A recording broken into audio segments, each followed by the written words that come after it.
An hour before my daughter was due to walk down the aisle, my son, an FBI agent, pulled me away from the crowd and whispered, "We need to go, right now." Before I could figure out what was happening, he said, "Dad, you need to hear this, before it's too late." We walked out to the parking lot. My heart started pounding. Then he looked me straight in the eye, cold as steel. "The groom isn't real." And I knew everything was about to fall apart. I'm genuinely grateful you chose to spend your time here.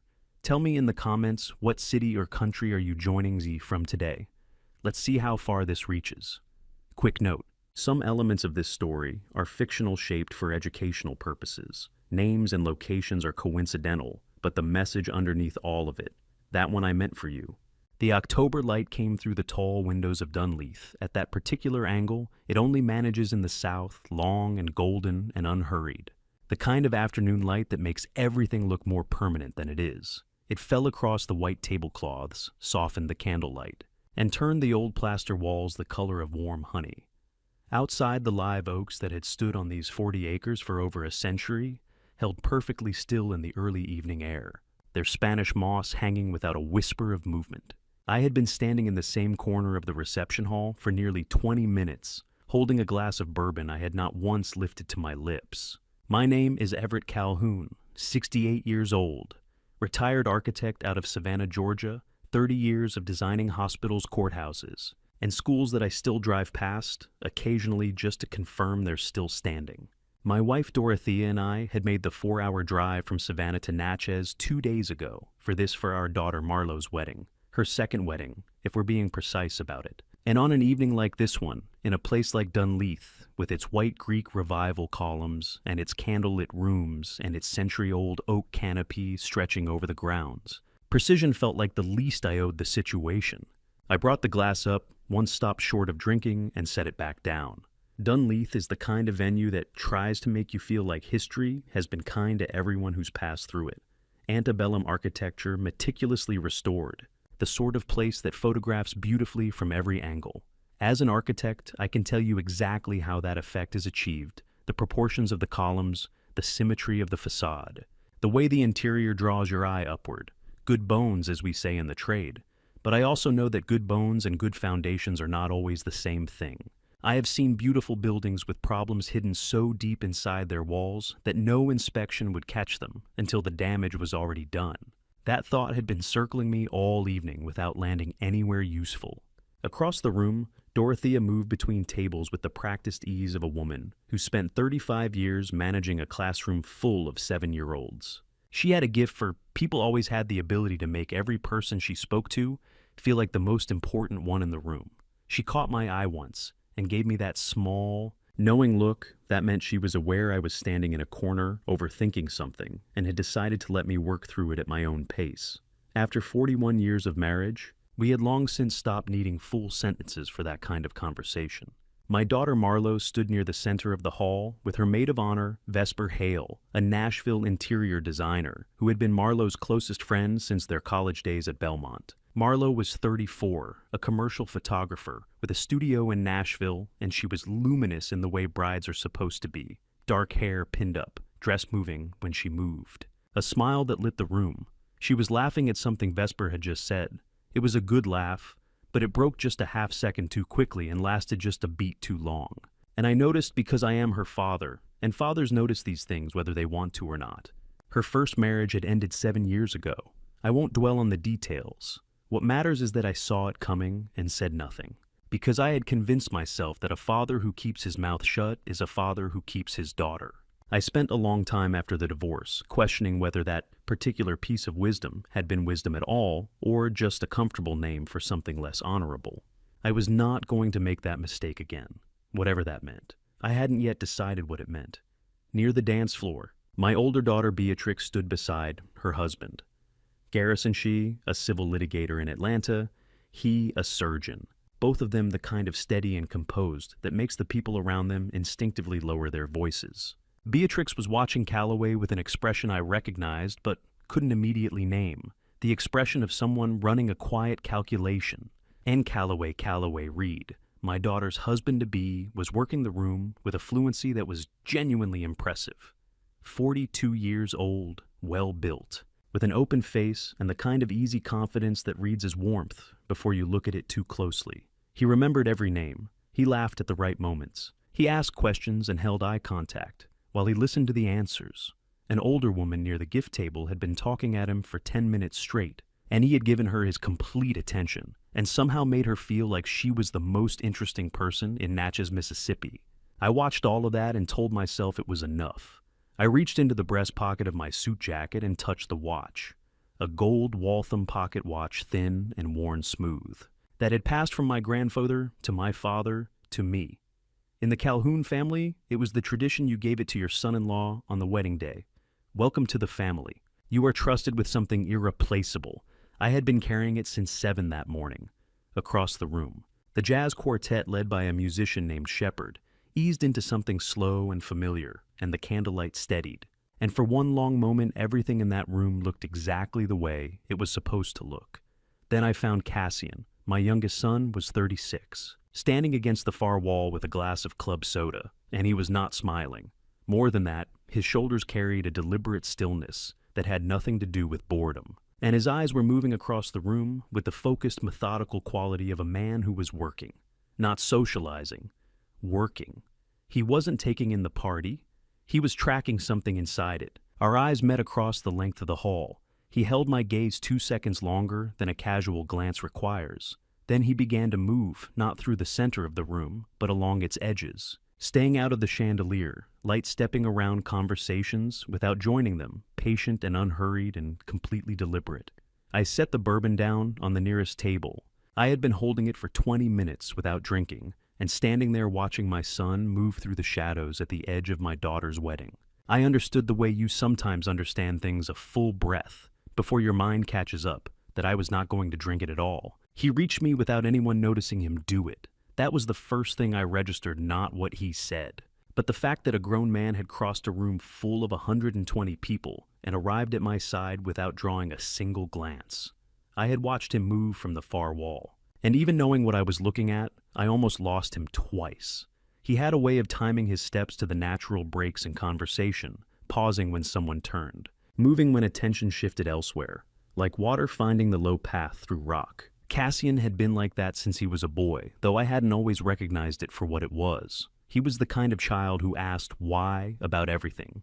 Why does this road curve here? Why does that building have windows on 3 sides, but not the 4th?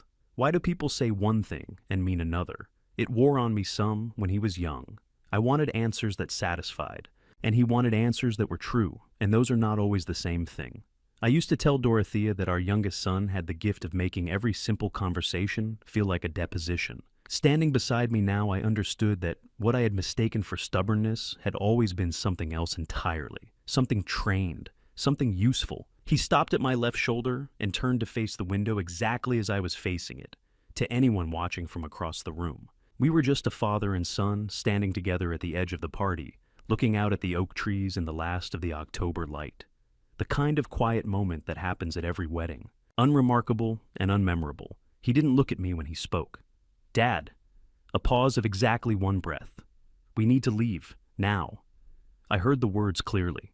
The jazz quartet was playing something low and unhurried 20 feet away, and the nearest cluster of guests was caught up in a conversation about football. And none of that noise quite reached us here. I heard every syllable. I didn't move. "The ceremony starts in less than an hour," I said. I kept my voice at the same register he had used, quiet, aimed at the window. "There are 120 people in this room. Your mother is—" "I know." He said it without interrupting, which was somehow worse. Like he had already accounted for everything I was about to say. "Trust me, not here." Not a request. I want to be precise about that.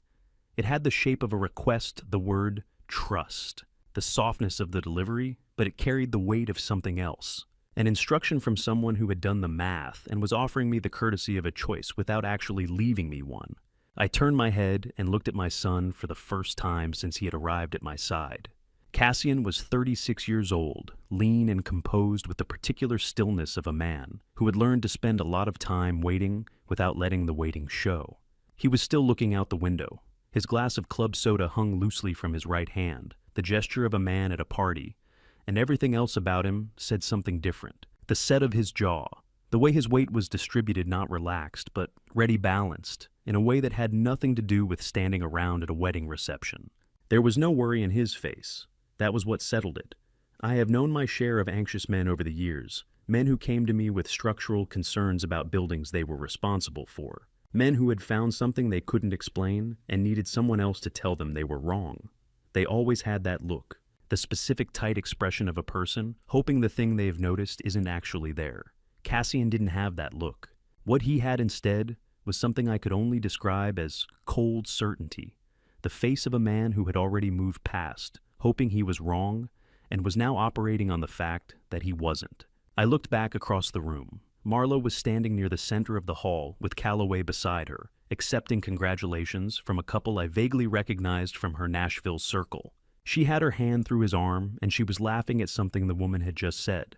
The laugh came easy and bright, and Calloway turned to her as it did the attentive new husband, delighted by his wife, and smiled. And I saw it, or I let myself see it, which is maybe closer to the truth. The smile was precise. That was the word that came to me. And once it came, I couldn't unsee what it described. Every element of it was correct. The warmth, the timing, the slight crinkle at the corners of his mouth. But his eyes didn't change when it arrived. They were already moving, already scanning, taking a quiet inventory of the room, while his mouth performed something that looked exactly like joy. 30 years of assessing structures had taught me the difference between load-bearing and decorative. Some elements hold the building up. Others just make it look like they do. I turned back to Cassian. He was watching me with that same steady patience, still not quite looking at me directly, still maintaining the comfortable fiction of two people enjoying the view from a window. Waiting for me to finish the calculation he already knew the answer to. "Okay," I said, one word. He gave me a single nod in return, small, unhurried, as if this outcome had never really been in doubt, and set his club soda down on the windowsill. We moved toward the side exit together, passing close enough to the nearest table that I could have reached out and touched the floral arrangement. No one turned, no one called after us. The music continued its slow and easy progress through the evening, and the candles held their light, and behind us the party went on without a single missed beat. I did not look back at Marlo. I was afraid of what I would see if I did. Not the truth. I think some part of me had been circling the truth all evening. What I was afraid of was the look on her face in that last unguarded moment before she realized I was gone, and whether it would be the face of a woman who was happy, or the face of a woman who was trying very hard to appear that way. The side door opened onto the evening air. It was cooler than I expected, and darker, and I stepped through it without knowing what was waiting on the other side of the conversation. My son had not yet started. The air outside was different in a way that was almost a relief. Cooler by 10 degrees at least, and carrying the particular smell of October in the deep south damp grass. Fallen leaves beginning their slow return to earth, the faint mineral edge of the Mississippi, somewhere in the distance. The gravel under my shoes felt solid in a way the polished floors inside did not. Above us, the live oaks closed their canopy against the last light of the evening, their branches so thick and interlocked that only narrow threads of amber sky showed through. I turned once and looked back at the windows of the reception hall.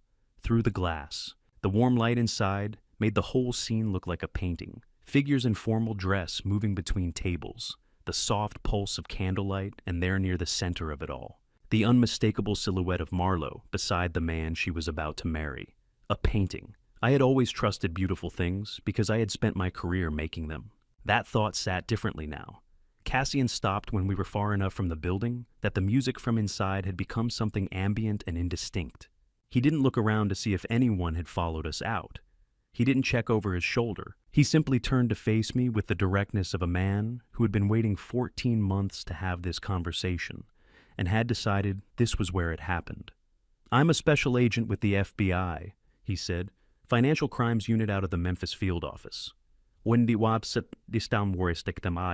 I knew Cassian worked for the FBI. He had told us when he was hired 11 years ago. And Dorothea had cried quietly in the kitchen that evening while I stood there trying to decide how I felt about it. But knowing your son works for a federal law enforcement agency is an abstract thing. It lives in a compartment somewhere alongside the general awareness that the world contains danger and that some people are paid to stand between it and the rest of us.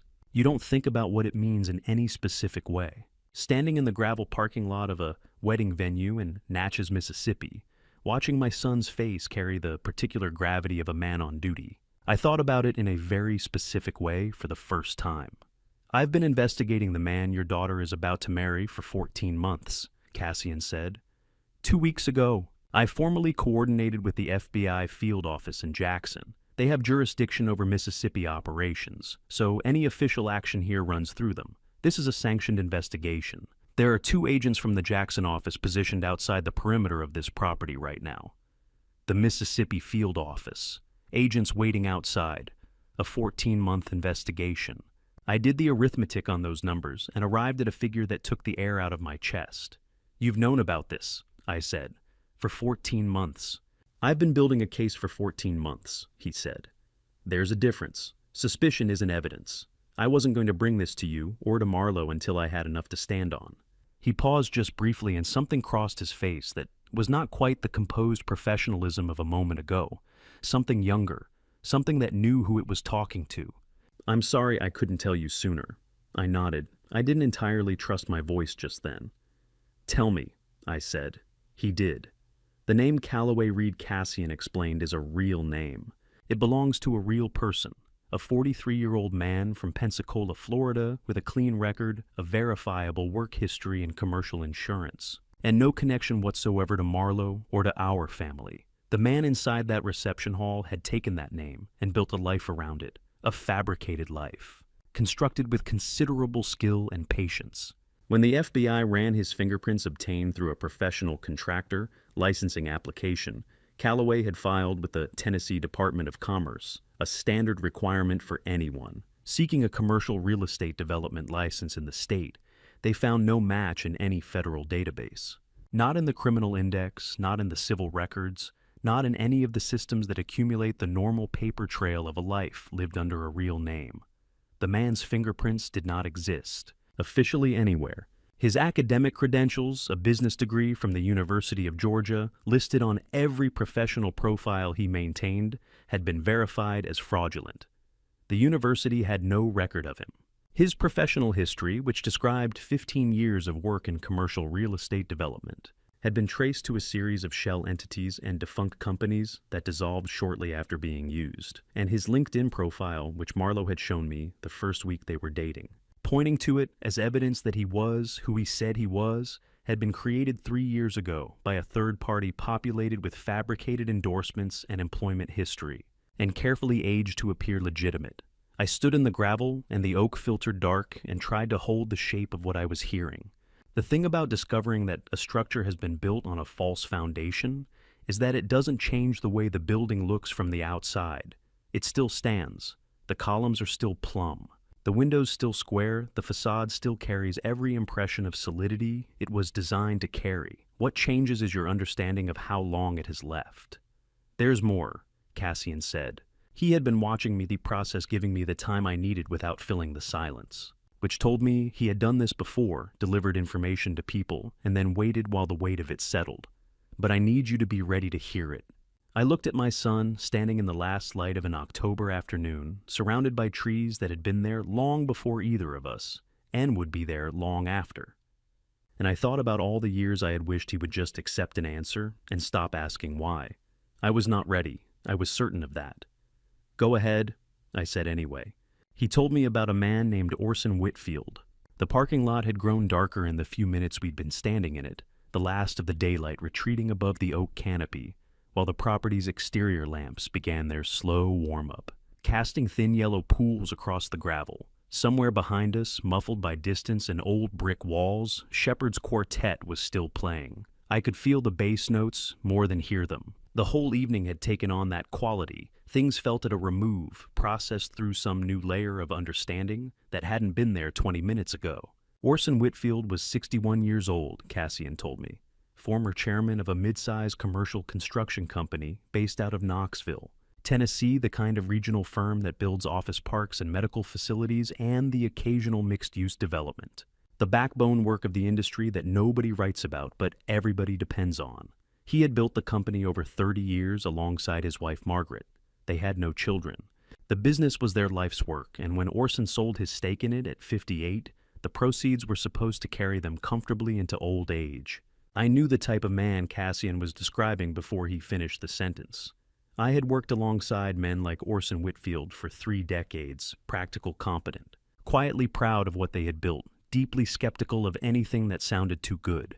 The kind of man you would expect to see through a con, which is, I suppose, exactly the point. 2 years ago, a man introduced himself to Orson at a commercial real estate conference in Knoxville.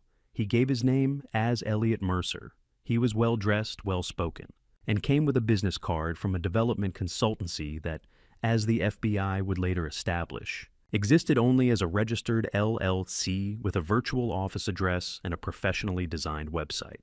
Mercer spent 3 meetings over 6 weeks presenting Orson with a detailed investment opportunity in a commercial mixed-use development outside Knoxville site. Plans, financial projections, permits, letters of intent from anchor tenants. All of it fabricated. Every document, every projection, every signature. Orson invested $380,000. Elliot Mercer disappeared. The money, routed through a series of accounts across 3 states before the trail went cold, disappeared with them.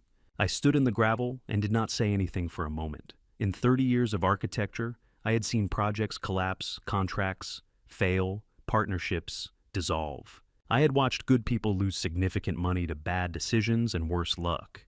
But there is a specific category of loss that sits differently from all of those, the kind that comes not from miscalculation or misfortune, but from deliberate, patient, carefully constructed deceit. The kind where someone looked at a decent man and saw a resource to be extracted. His wife, Cassian said. He paused in a way that told me the next part cost him something to say.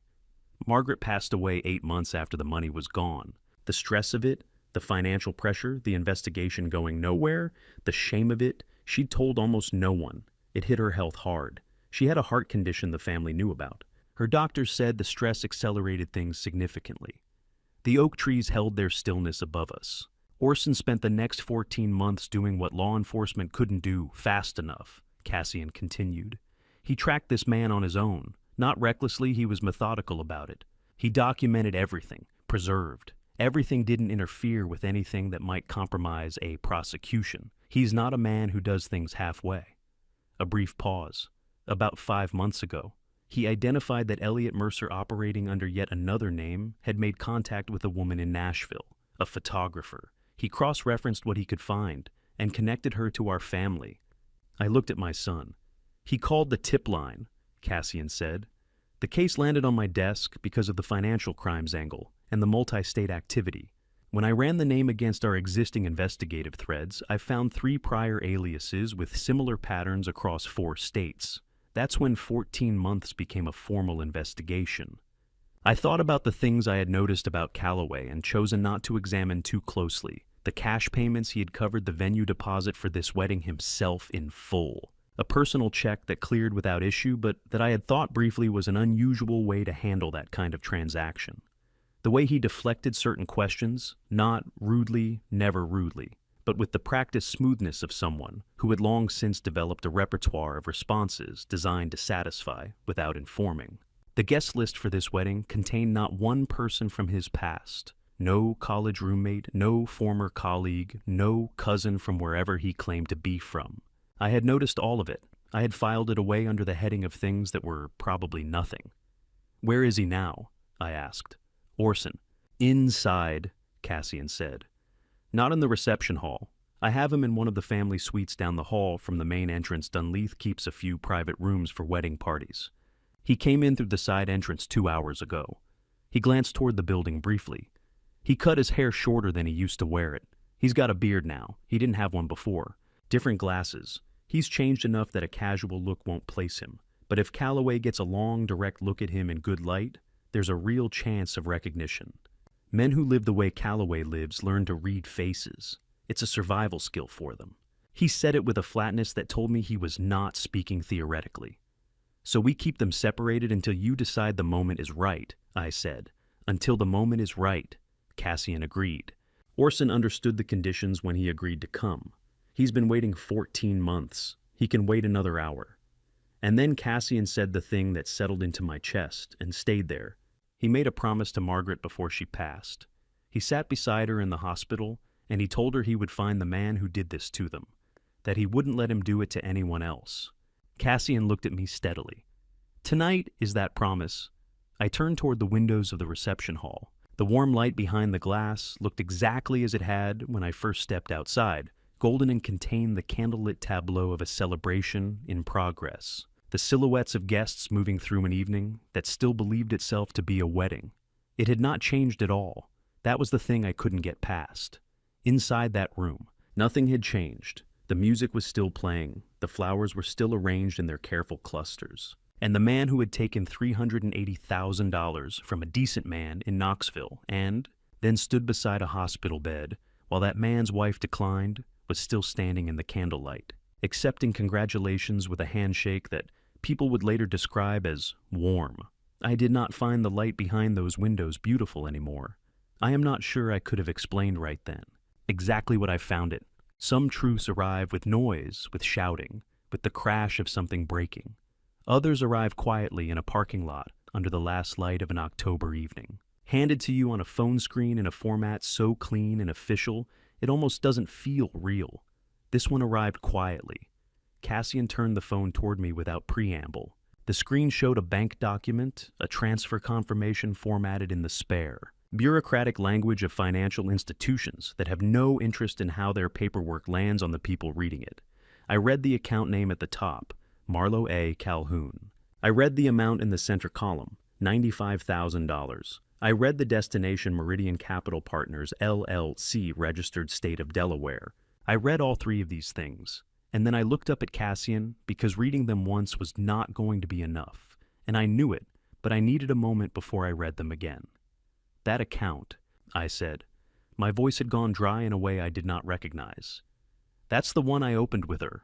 4 years ago, when she first moved to Nashville. We went to the bank together on a Saturday morning. She ordered coffee and I didn't. It's a joint account, Cassian said.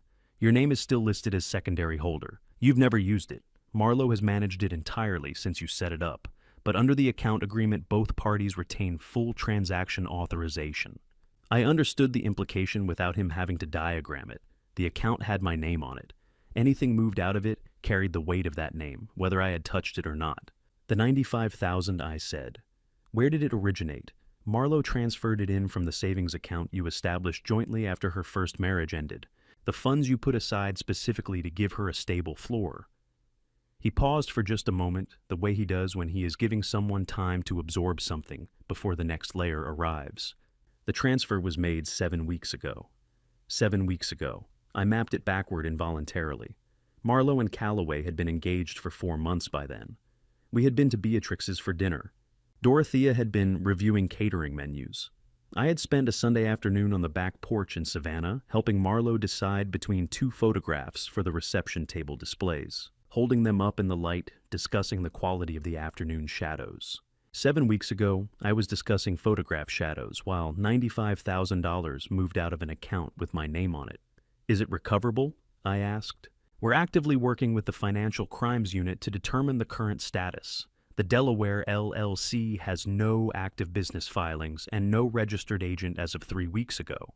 The receiving account was opened 6 months before the transfer and has had 7 inbound transactions, no legitimate outbound movement, except 1 wire to a Nevada account we're still tracing. He looked at me steadily. I can't give you a number yet. That's not an answer. No, he said. It's not. I'm sorry. 6 months before the transfer, I found myself moving backward through time again, the way you move through a building. You know well, when the lights have gone out by memory, by the feel of the walls. 6 months ago. On a Thursday afternoon, I had been replacing a rotted fence post in the side yard when my phone rang. I remember pulling off my work gloves to answer. Marlo's voice had that particular quality it gets when she's genuinely excited about something, not loud, but focused like a lens that is just locked onto a point of clarity. Dad. Calloway found this incredible opportunity. A commercial real estate fund, regional properties. The return projections are really solid. He says it's exactly the kind of thing you'd have looked at during your career. I had listened. I had said, that sounds interesting, sweetheart. I had not asked about the structure of the fund, the identity of the principals, the registration documents, the fee schedule. I had not asked because I did not want to be the father who reflexively finds the weakness in everything his daughter brings him. I did not want her to feel that my first response to her happiness was suspicion. I had given her room, and the room had cost her $95,000. He never touches the money himself, Dad. Cassian said it carefully. The way you say something to someone you know is going to need to hear it more than once. That's how he avoids leaving a paper trail. He uses Marlo. She signs. She transfers. She moves the funds. If anything reaches a court, her name is on every document, not his. I let that settle. The joint account authorization, I said. Marlo signed it. She did, voluntarily under the impression it was part of a co-investment structure between her and Callaway. She's the co-owner of that account. Her authorization was legally sufficient. There was nothing irregular about the transaction from the bank's perspective. Of course there wasn't. I was not angry at Cassian for saying it. I was not angry at the bank. The anger was there, and somewhere beneath the surface, but it had not yet found its shape. And the next step, Cassian moved forward through it without being asked. After the wedding, once Marlo and Callaway left for the honeymoon, he would have returned to the investment conversation. He would have framed it as a natural expansion, a family security structure, a way to protect Dorothea and me in retirement, positioned as a gesture of responsibility from a new son-in-law who wanted to demonstrate that he took the family's future seriously. Marlo would sign the authorization. She would believe she was doing something good. Within 72 hours of that signature, the full balance $640,000 from our joint retirement account would have been wired through the same LLC structure and would not exist in any recoverable form. I stood in the parking lot of Dunleith Historic Inn in the cooling October evening and did the arithmetic that no father should ever have to do. 30 years of work. Dorothea's 35 years in a classroom, coming home in the evenings with chalk on her sleeves. The vacations we had not taken, the renovations we had deferred, the careful, unglamorous accumulation of a life lived within its means because we believed that patience compounded. $640,000, 72 hours. He never signs anything himself, I said. Not a question. A structure assessed and found to be exactly what it was. I opened my eyes and looked at Cassian directly. The lamp above us cast a steady light across his face, and he looked back at me with the particular stillness of a man who has spent 14 months carrying information that was not yet his to share, and is now watching the moment when sharing it lands. Does Marlo understand? I said, each word placed carefully and deliberately. What she's been used for. My son looked at me. He did not answer. And the silence that followed was heavier than anything he could have said, because in it lived every possibility, and I was not yet certain which one I was most afraid of. I used to tell my students the ones who came through the firm as junior draftsmen fresh from their programs, still believing that architecture was primarily about vision, that the smallest detail in a drawing is often the one that determines everything, a single misplaced dimension, a tolerance written wrong, something so minor you could miss it in a dozen reviews, and then one day the wall doesn't meet the floor, and you spend 3 weeks understanding why. I never imagined someone would apply that principle to my family. Cassian reached into the inner pocket of his jacket, not his phone this time, but a folded sheet of paper, the kind of matte finish that comes from a portable printer rather than a photo lab. He unfolded it carefully and held it out to me with both hands. The way you hand something to someone when you want them to understand that what they are about to receive requires their full attention. I took it.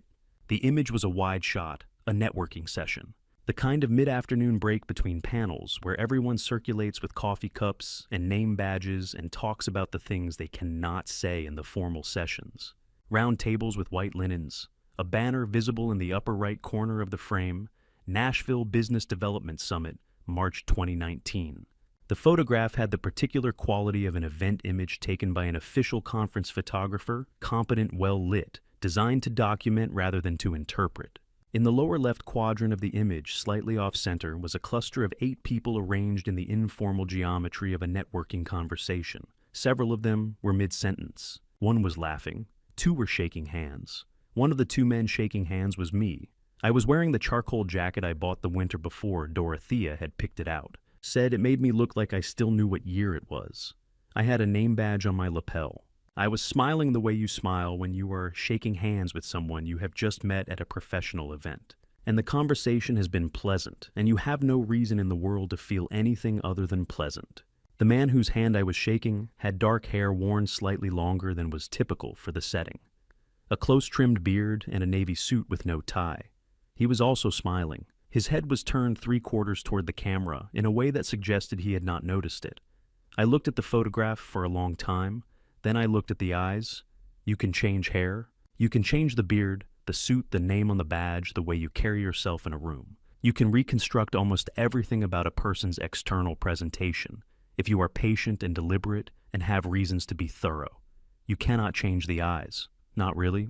Not in a way that holds up when someone who has been an architect for 30 years looks at the geometry of a face the way he looks at the geometry of a structure measuring proportions, identifying load-bearing elements, cataloging what is permanent and what is decorative. The man in the photograph with his hand in mine was Callaway Reed. March 2019, I said. My voice came out, even which surprised me. The Nashville Business Development Summit, 3-day event at the Renaissance Nashville Hotel. You presented a paper on the second afternoon adaptive reuse and historic preservation. You stayed for the full conference. Cassian kept his voice level and informational, the way he does when he is letting the facts carry the weight rather than his interpretation of them. He was registered under a different name. We've confirmed the alias through the attendee database. How did you find the photograph? Facial recognition, cross-reference. We ran Callaway's confirmed biometrics against publicly available event imagery within geographic radius of known Calhoun family locations, Savannah, Nashville, Atlanta. The summit was the earliest match. The conference photographer posted the full image library to the event website within 2 weeks of the conference. It's been publicly accessible ever since. He didn't know the photograph existed. Almost certainly not. Conference photographers at events that size produce hundreds of images. The library doesn't get indexed by a name. There's no tagging. No facial identification on the site itself. To know a specific image existed, you'd have to either be looking for it deliberately or have access to the kind of recognition tools we have. Cassian paused. It's the only documented error we've found in 5 years of operational record. One afternoon at one conference captured in a frame he didn't see being taken. I folded the photograph along its original crease and held it in both hands and looked at the oak trees at the far end of the parking lot, where the last of the daylight was failing in the branches. I started to remember. It came back the way things come back when you have filed them, under unremarkable, not in a rush, but in pieces each one ordinary until they were placed next to the others. A man at the networking break. Friendly, engaged, the kind of person who asks questions and listens to the answers rather than waiting to speak. He had asked about my work, what kind of projects I took on in retirement, whether I missed the larger commissions. He had asked about Savannah, whether I liked it, whether my family was there or scattered. I had told him about Marlo. I remembered it now with a clarity that felt like a physical sensation, something pressing against the inside of my ribs. She had recently moved to Nashville. I had told him set up her photography studio, was building her client list. Talented, independent, doing well. I had been proud. That was the thing I could not escape. I had been proud. And the pride had made me generous with the details the way pride does. Her name, her city, her work. The fact that she was a photographer, the kind of specific professional detail that a man who wanted to research her afterward could use to find everything else he needed within 20 minutes. I had offered all of it freely across a conference table with white linens and coffee cups to a man whose name I had already forgotten by the time I boarded my flight home. He didn't target Marlo that afternoon, Cassian said quietly. We don't believe she was a specific objective in 2019. He was profiling broadly, gathering information across multiple families, multiple prospects. Nashville became a focus of his operation 2 years later when he moved into the Tennessee market. But when he focused on Nashville, I said, he already had a name, a profession, a neighborhood. Because I gave them to him. I said it the way you say something, when you have been trying not to say it, and the effort of not saying it has become greater than the thing itself. I told him where she lived. My voice was very quiet, not directed at Cassian, directed at the photograph in my hands, at the version of myself in it who was smiling and shaking hands and feeling nothing but the ordinary satisfaction of a good conference. I told him what she did for work. I gave him everything he needed to find her. The parking lot was silent, except for the distant sound of Shepard's band and the cooling wind moving through the oak canopy above us. Then I felt Cassian's hand on my shoulder. He didn't say anything. He just placed it there steady without pressure and left it. My son, who had spent 14 months building a case that could not be compromised by a premature warning, who had carried the weight of knowing what I did not know and had done so, because the work required it. My son put his hand on my shoulder and did not say a single word. And somehow, that was the only thing in the world that was right. The wind came in from the river. I had not noticed it. While we were standing under the oak canopy, the trees absorbed. It broke it into pieces, turned it into something local and contained.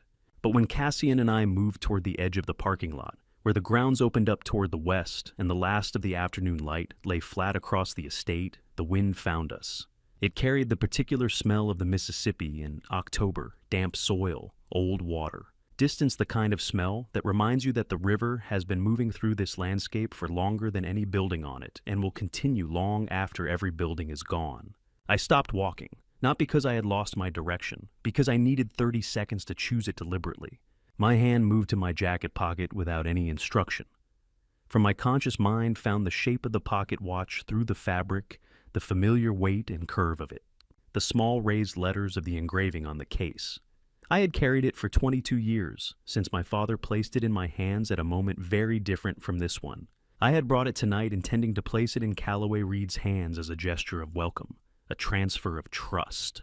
The kind of thing you do when you believe the man your daughter has chosen deserves the full weight of what your family has built. I took my hand out of my pocket without removing the watch. "Why not now?" I said. Cassian had been watching me. He had developed, sometime in the last 10 years, I had not been paying close enough attention. The capacity to wait without filling silence, to simply hold a space open until whoever he was with was ready to step into it. "Walk with me," he said. We moved along the outer edge of the grounds past the back of the main house, where the columned rear facade faced west and caught the last horizontal light of the evening. The corridor that ran along the garden side of the property, a wide stone walkway open on one side to the grounds, roofed by a wisteria-covered pergola, gave a clear sightline south toward the bluffs, and beyond them, the river. Cassian had clearly moved through this property more than once. He knew which path offered sight without exposure. 120 guests, he said. 43 of them in the main hall, at last, count the rest distributed between the terrace, the bar corridor, and the catering area. Calloway has been working that room for 4 hours. He knows exactly where every exit is. He has been mapping it. You think he'd run. I think that if Calloway Reed feels cornered in a room full of civilians, his response is unpredictable. We have documented 2 prior instances in which he became verbally aggressive under pressure. One of them escalated to a physical altercation with a victim's family member. Cassian paused. In a room with 120 people, including your wife, your daughter in a wedding dress, and a jazz band, unpredictable is the one variable we cannot accept. I absorbed that. It was the kind of analysis I recognized not from law enforcement, but from 30 years of assessing what happens when structural systems fail under load. You do not demolish a building by taking the most direct path to the weight-bearing element. You clear the surrounding area first. You stage the approach. You control the debris field before you make the first cut. "The main gate," I said. "Homachito Street. Wrought iron, 1-lane, single point of entry and exit." Cassian looked at me with something in his expression that I chose not to examine too carefully, because I suspected it was surprise. "2 Jackson agents," he confirmed. "He posted on the street side. The arrest warrant is issued and served. Once Calloway exits through that gate, we have him in a contained area with no civilian exposure and no exit variables." He paused. "The goal is to bring him to that gate, not to chase him to it. And Orson. Orson is in the private family suite on the 2nd floor north corridor. He has agreed to come down to the main hall once I give the signal, at a point when we are certain Calloway is positioned in a way that does not give him a direct sightline to the entrance." Cassian's voice remained level. Orson's in-person identification of Calloway, made in the presence of a cooperating FBI witness and documented on video, strengthens the evidentiary record significantly. It is not legally required for the arrest, but it is the difference between an arrest and a conviction. I thought about Orson Whitfield in a room upstairs, in a building he had entered, knowing that the man who had taken everything he had was 40 feet below him on the other side of a floor. I thought about what that required of a person, a 61-year-old man who had driven to Natchez, Mississippi on a Saturday in October, who had changed his appearance and agreed to hold his position and wait because he had made a promise to his wife, and he intended to keep it. "What do you need from me?" I said. Cassian outlined it the way he would outline a field operation to a colleague, precisely without ornament. I would re-enter the hall through the side entrance near the garden. I would approach Calloway naturally in the way that a father-in-law at a wedding reception approaches a son-in-law, warm, conversational. No indication of anything other than the ordinary social dynamics of the occasion. My objective was not to confront him or to extract a confession. My objective was to keep him engaged, relaxed, positioned in the main hall and away from Marlowe long enough for Orson to be brought down and placed where he needed to be.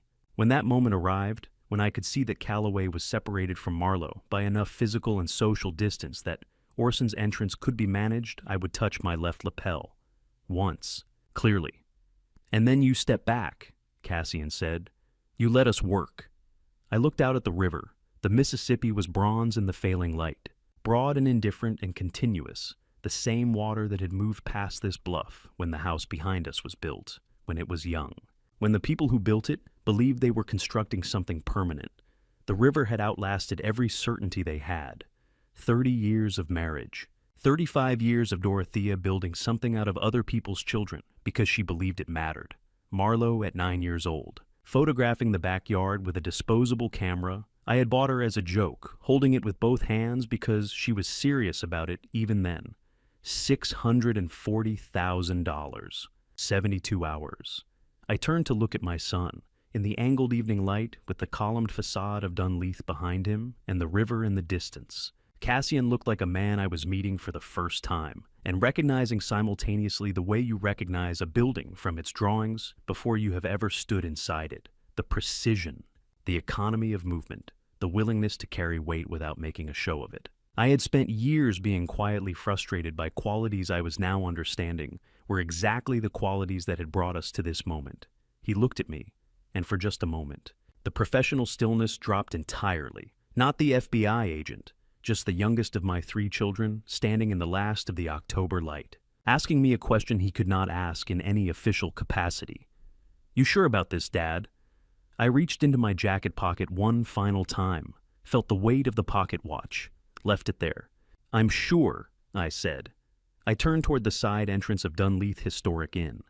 The door was set into the stone beneath the columned arcade lit from inside, warm light against the cooling evening.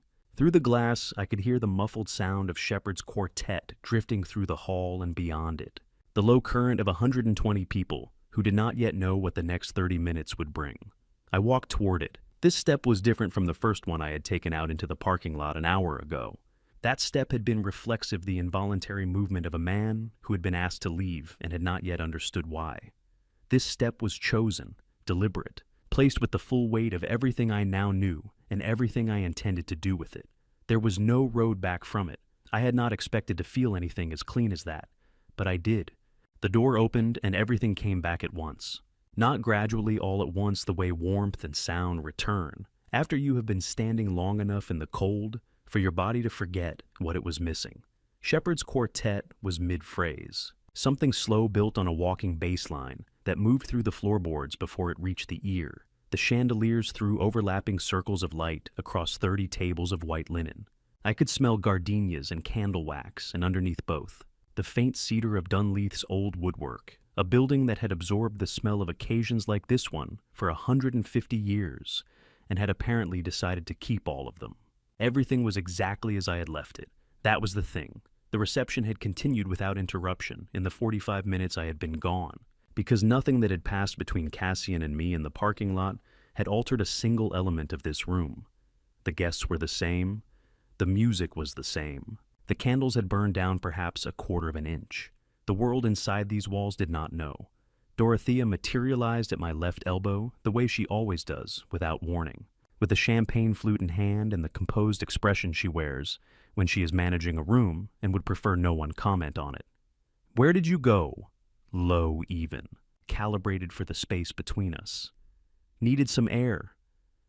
38 years of marriage is an education in shared register. The gardenia arrangements in the corridor stronger than I expected. She held my gaze 1 second longer than she would have if she'd believed me entirely. Then she assessed the room, found something that required her attentions, and moved toward it. "Don't disappear again," she said without turning. "Marlowe's been asking." I watched her go. Dorothea, 35 years of teaching other people's children. A composure built from something more durable than circumstance, working the room with the same fluid grace she brought to everything, entirely unaware that the man she had welcomed into our family was standing 40 feet away and had been planning to take the next 20 years of her life. I turned to face the room. I want to describe what it is like to look at a space you have been inside for 2 hours, when everything you know about it has shifted. It is not dramatic. The way revelations are dramatic in the stories people tell afterward. It is quiet. It is the quiet of a man who has read the same drawing twice and understood it differently the second time, not because the lines have changed, but because he finally knows what he is looking at. I had been trained for 30 years to read a space, load paths, points of failure, the structural logic beneath the surface presentation. I had walked into Dunleith tonight as a father and read it the way fathers read such things. Now, I read it the only way that mattered. Calloway was at the east end of the hall near the bar. His back was to the solid plaster wall, no door, no window at that height. From his position, he had a clear sightline to the main entrance at the south end, and to the garden corridor door at the north. Both exits visible, no approach from behind. His head moved in a pattern I could now name 3 seconds on the conversation he was holding, one of Marlowe's photography clients. I thought then a brief unhurried scan of the room. 3 seconds, scan, 3 seconds, scan. He was not socializing, he was monitoring. I moved my gaze before it could be read as anything except a man re-entering a party and finding his bearings. It stopped at table 7, a woman, 34 or 5. Hair that shade of auburn that reads as red in candlelight worn to the shoulder. Her dress was correct for the occasion in every detail, the right length, the right formality, the right amount of jewelry. She looked like a wedding guest, in exactly the way a careful attention to looking like a wedding guest produces. She was not speaking to anyone at her table. In a room where conversation was the primary occupation, she sat with an untouched glass of white wine and her attention directed at intervals of approximately 4 minutes. Toward the east end of the hall, toward Calloway. Not the way you look at someone who interests you, a different kind of looking, purposeful, the specific attention of someone tracking conditions rather than observing them. I pulled the guest list from memory. Dorothea and I had reviewed it 2 weeks ago. At the kitchen table, 112 names organized by table. Table 7, 2 couples from Marlowe's Nashville network, a Vanderbilt roommate, a couple from Garrison's Atlanta practice. None of them matched the woman I was looking at. I filed it. A dimension that didn't align with the drawing noted, held not yet interpreted. Across the room, Calloway completed his scan interval and found my eyes. He smiled. The full construction of it, warm, familial, the smile of a man genuinely glad to see his father-in-law return. He raised his glass an inch. I smiled back. And I understood clearly, and for the first time, that a smile carries no information about what is held behind it. That what a face does and what a mind contains can exist in entirely separate rooms with no corridor between them. Near the garden door at the north end of the hall, Cassian occupied the space the way he occupied all spaces, without drawing attention to it. He met my eyes, a single brief inclination of his head, nothing that would read as communication to anyone watching. To me, it was a blueprint. I set my empty glass on the nearest table, straightened my jacket, felt one final time, the pocket watch against my ribs. Then I began to move unhurried the trajectory of a father crossing a room to say something ordinary to his daughter's new husband. The first question was already in place. I once told a studio class that the most accomplished buildings are the ones that look inevitable from the outside. No seams, no visible effort. Just form and proportion working together so quietly that you stop looking for how it was done and simply accept that it is. The complexity, the calculations, the tolerances, the load transfers that make the whole thing stand is completely hidden. That is the point. You are not supposed to see the structure. You are supposed to see the result. 6 months ago, at a dinner in Marlowe's Nashville apartment, I had sat across a table from Calloway Reed for the first time and felt something I did not have language for, not suspicion. I had no reason for suspicion then. Something more like the faint unease you feel standing in a room whose proportions are slightly wrong. Nothing you can point to. Nothing a layman would notice, just the quiet signal of a trained eye registering that the numbers do not quite resolve. I had filed it away as the natural discomfort of a father meeting the man his daughter had chosen. I had told myself I was projecting. Tonight, I was going to find out exactly where the load was being transferred. He saw me coming from 15 feet away. I know that because his scan interval completed at precisely the moment I entered his sightline, and he held my position for a half second, longer than the rest of the room, before returning to the conversation he was managing with one of Marlowe's Nashville contacts. By the time I covered the remaining distance, his face had arranged itself into the expression he wore for me, warmth at the appropriate wattage, the particular quality of attentiveness that says you matter to me because you are the father of someone I love. It was a very good construction. "There he is," he said, and extended his hand. The handshake was exactly what it had always been, firm, held a beat longer than necessary, the physical language of a man who wants you to feel received. "Thought I'd lost you for a while," I said.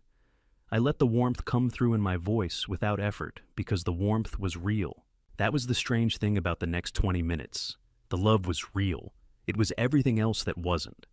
Marlowe appeared at his side, as she had been doing all evening, drawn to him the way people are drawn to warmth, without asking what is generating it. She touched my arm briefly. "Dad, I was looking for you. I was getting some air. You look beautiful." She did. She looked the way she had looked at 9 years old on the first day of school, holding my hand in the parking lot. Absolutely certain that whatever was waiting on the other side of that door was worth the fear of walking through it. I had thought about that parking lot recently, about what it means to love someone enough to walk them towards something you cannot protect them from. "I'll steal your dad for a minute," I said to her, and Marlowe smiled the smile of a woman at her own wedding who has no reason to read anything into an ordinary sentence. She moved back toward Vesper. Calloway and I were for practical purposes, alone in the way two men can be alone at the edge of a busy party conversation, flowing on all sides, no one positioned to listen closely. "How are you holding up?" I asked. "Better than I expected, honestly." He turned slightly so we were both facing the room, rather than each other, the social geometry of two men discussing something in parallel rather than face to face. He had done that deliberately. I had done it deliberately too for different reasons. These things have a way of moving faster than you plan for. They do. I let a beat pass. "I was thinking about your Charlotte development. The mixed-use project you mentioned in the spring. Marlowe showed me some of the renderings." "Southline?" He said it without hesitation. "Phase 2 is pushing into Q2 next year. Permitting in Mecklenburg County has been a small calibrated exhale, what it always is." "Mecklenburg," I nodded. "I did a historic preservation project in the 4th Ward years ago, before they started calling it NODA." A pause. "You said the anchor tenant for the retail component was a regional hospitality group. Regional medical, outpatient clinic ground floor, retail wrapping the exterior on the Tryon Street side." I nodded again slowly the way I used to nod, when a junior draftsman handed me a drawing that had a problem I was not going to name immediately. In the spring, over the phone the first time Marlowe had put us together to discuss the investment, he had told me the anchor was a hospitality group, a boutique hotel component on floors 3 through 6. I had asked specifically because hotel structural loads are different from office or medical, and the question had mattered to me. The anchor had just changed disciplines. "Smart use of the ground floor," I said pleasantly. "What firm did you use for the structural work?" "We brought in a Charlotte-based group. Smaller outfit, they move faster than the big names, and the quality has been consistent." "I know the feeling." I did. "Where did you do your graduate work?" I don't think I ever asked. "It's at University of Georgia." No pause. "Smooth as the rest of it." "Real estate development program, finished in 2007. I filed it next to the memory of a Sunday dinner in Atlanta 4 months ago. Garrison passing the rolls and asking the same question the way surgeons ask questions, as if he already knew the answer and was checking whether you did too. Calloway had said Vanderbilt. He had named a specific professor. He had described a seminar on public-private development partnerships that he said had changed how he thought about the field. University of Georgia, Vanderbilt. I now held 2 different graduate programs from 2 different institutions in 2 different states, both attached to the same man, neither delivered with any apparent awareness that the other existed. I took a sip from the glass of water I had collected somewhere between the door and this conversation, set it down on the high-top table beside us. "Which firm were you with?" I said, keeping my voice in exactly the same register it had occupied for the last 6 minutes. Warm, conversational. The curiosity of a retired professional talking shop with a younger man he respects. "Before you went independent, son." The word son sat differently in my mouth than I had expected. Not heavy, just precise. Calloway looked at me. For one single beat shorter than a breath, not long enough for anyone at the surrounding tables to notice something move behind his eyes. Not fear. Something more like recalibration. The half-second of a system locating a file it should have had ready and finding the access slower than usual. Then the smile resumed, full wattage. He gave me a name. It was not the name he had given Garrison at dinner in March. It was not the name he had mentioned to Marlowe's photography colleague at the Nashville opening in February, which Marlowe had relayed to me afterward in passing because she had been pleased that he had connected with someone in her world. 3 dinners, 3 different firms. One man who had worked, apparently for all of them, and none of them depending on who was asking. I smiled back at him and said that it sounded like solid experience, and I meant none of it, and he had no idea. There is a particular way a father looks at his daughter that has nothing to do with the occasion. It does not matter whether she is standing in a kindergarten parking lot in a plaid jumper or across a lit reception hall in 30 feet of ivory silk. The look is the same. It moves through every version of her you have carried in memory and lands without warning on the one standing in front of you, and in that landing you see all of them simultaneously. The 9-year-old, the teenager, the young woman who called you from a hospital parking lot after her first marriage ended and said, "I'm fine, Dad," in a voice that meant the opposite. All of them, layered, simultaneous, irreducible. I had been watching Marlowe for the last 10 minutes from across the room, and I had been having that look, and I could not stop having it.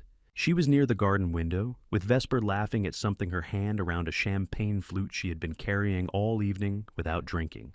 The late light from outside caught the embroidery on her dress in a way that made it look like the fabric itself was lit from within. She had worn her hair the way she wore it for every occasion that mattered to her, pinned loosely, a few pieces left down. The way she had worn it since she was 17 and figured out that it suited her and never changed it. She looked like joy. That was the thing I kept returning to in the parking lot and the corridor in the 8 minutes since I had walked back into this room. She looked like a woman who had arrived, after difficulty and loss, and the particular patience required to try again at a moment of genuine joy. And I was the person who was going to have to take that apart. I moved toward her without any plan beyond the first sentence. "Hey." I touched her shoulder lightly as I reached her. "Can I borrow you for a minute before things get going?" Vesper read the room the way a good friend reads a room without being asked to, and without making it visible that she has done so. She said something light and moved away. And it was just the 2 of us standing at the corner of the hall nearest the south window, where the distance to the nearest occupied table gave us the margin I needed. Marlowe looked at me. She had her mother's way of reading a face, the particular attention that Dorothea brought to everything, the quiet assessment that had nothing performative about it. She looked at me for approximately 2 seconds, and the quality of her expression changed. Not alarm, something more like the attention of a person who has been waiting for something without knowing they were waiting, and has just been given the signal that it is here. The champagne flute went still in her hand. "What is it?" she said. Not as something wrong. She already knew something was wrong. She went straight to, "What is it?" The way my children have always gone straight to the thing, because I raised them to. "I need to ask you something," I said. "And I need you to know I'm asking because I love you, not because I'm questioning anything about tonight." The second sentence was technically not entirely true, but the first one was true enough to carry both of them. "Okay." Still watching me. "The account at First Tennessee, the joint one, the savings we set up when you first moved to Nashville." Something moved in her eyes. Briefly, she did not look away. "What about it?" "There was a transfer, $95,000, about 7 weeks ago." I kept my voice the way I had kept it with Calloway, even conversational, giving the words room to land without pressure. "Into a fund Calloway had identified. I know you authorized it. I'm not asking whether you did it. I'm asking whether you understood the full structure of where the money went." Marlowe was quiet for a moment. The jazz had modulated into something slightly slower, and the sound of it moved through the room behind her like a tide coming in. "It's an investment," she said. "Commercial real estate regional fund." He walked me through the whole thing. The projected returns are who signed the authorization documents. A pause, shorter than the one that had preceded it, but different in quality. "I did," she said. "It was my account. I had to. And Callaway's signature." She started to answer, and then she stopped. I watched it happen, not dramatically, not the way it happens in the stories people tell, where the moment of realization arrives in a rush and changes everything at once. It happened the way it actually happens, which is slowly and quietly and with a particular kind of stillness, the stillness of someone who has said something out loud and is hearing it for the first time as it actually sounds. He said the fund structure required the account holder to authorize directly, she said, carefully, the way you say something when you are listening to yourself say it, for compliance reasons, so that the transfer was on record as coming from the principal. "Did you read everything you signed, sweetheart?" I said it as gently as I have ever said anything. Every page. The question sat between us. I remembered a Saturday morning in July, 12 years ago, Marlo at 12, on her bicycle in the driveway, the wheel catching on a crack in the asphalt the fall. I had been on the porch, and I had seen the whole thing, and I had already been moving toward her by the time she hit the ground. She had looked at her knee, which was bleeding, and then looked up at me with the particular calm of a child who has already decided she is going to be fine and just needs someone else to confirm it. "Dad, am I okay?" And I had said yes. And I had believed it, and it had been true. And I had said yes, and I had believed it, and it had been true. I was not going to be able to say yes tonight. "Dad?"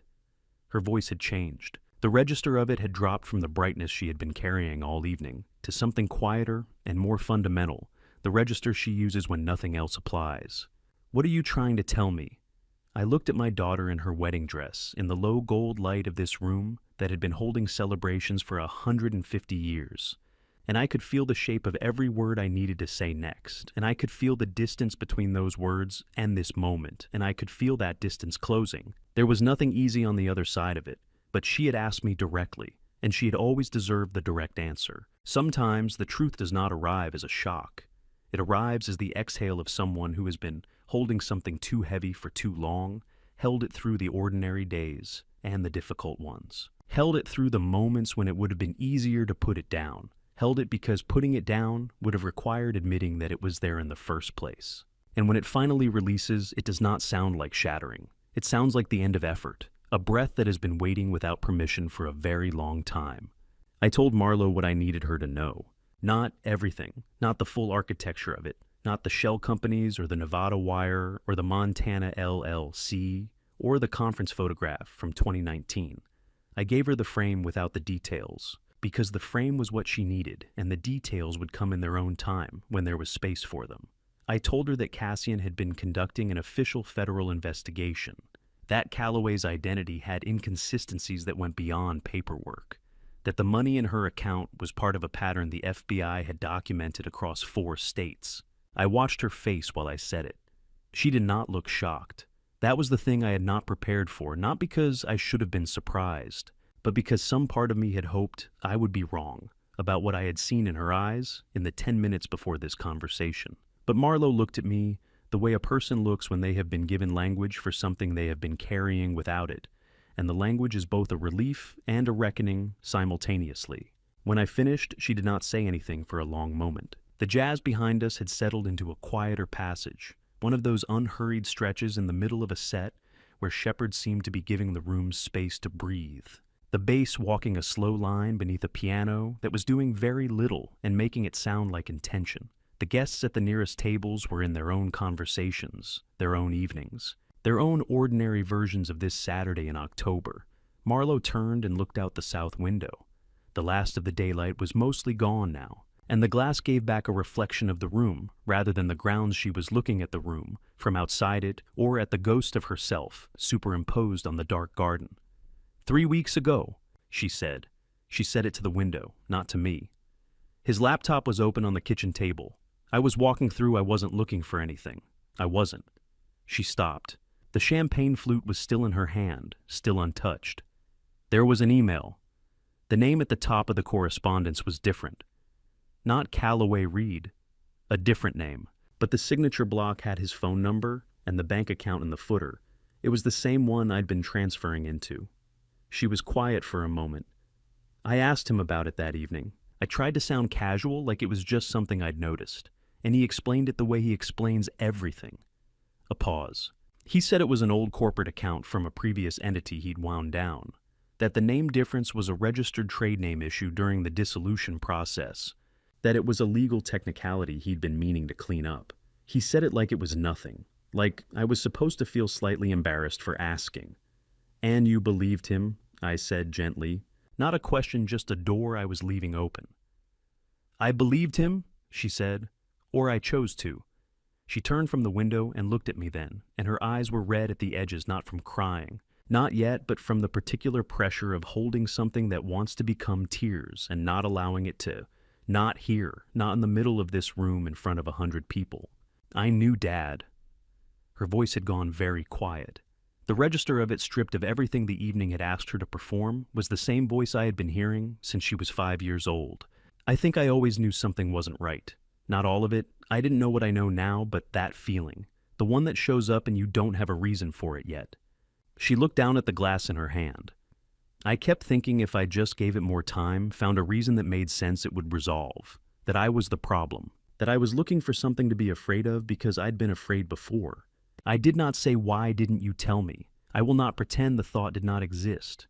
It existed briefly, and then I understood it and let it go. Because I knew exactly why she hadn't told me. You do not tell the person who loves you most about the thing that would confirm your worst fear, because telling them makes it real in a way that carrying it privately does not. And because the man she had chosen was the first thing in 7 years that had made her feel like the version of herself she had been working toward, and she was not ready to find out he was borrowed. I also did not say it because I had done the same thing. 6 months ago, in the garden in Savannah, pulling off a work glove to answer a phone call, hearing the brightness in her voice and filing away the small, formless unease I had felt. The first time I met Calloway, the thing I had told myself was the projection of an overprotective father. I had not looked at it directly. I had chosen for reasons that felt like generosity at the time not to look. We had both been afraid of the same thing in the same way at the same time, and we had each been alone in it. I wanted it to be real, Dad. She said it the way you say something that has been true for a long time and is only now finding air, so badly that I filled in the gaps myself. I knew. I think I always knew something was off, and I kept going anyway. The jazz moved into a new phrase. Someone at a nearby table laughed at something. A real laugh unguarded the sound of a person inside an ordinary evening. The sound of everything this room was supposed to be. I looked at my daughter. She was not the woman who had walked down the aisle this morning, with certainty she had borrowed from hope. She was not the bride in the photographs Vesper would have been taking all evening. She was Marlo, 34 years old, standing in a corner of a ballroom in a dress that suddenly seemed to belong to a different version of this day. And she was looking at me the way she had looked at me from the driveway 12 years ago, standing up before I could get to her, waiting to find out whether she was going to be okay. "What do we do now, Dad?" She asked it the way she asked things when she had already decided to face what was in front of her, and was just confirming she was not doing it alone. Not a plea. Not a question that needed to be answered before she could act. A question that was already on its way to becoming a decision. I reached out and took her hand. Not a gesture for the room. Not performance. Just the specific weight of a father's hand around his daughter's, the same weight it had been when she was 9 and 12 and 23, and every age she had ever needed it. And the same weight it would be after tonight when this was over.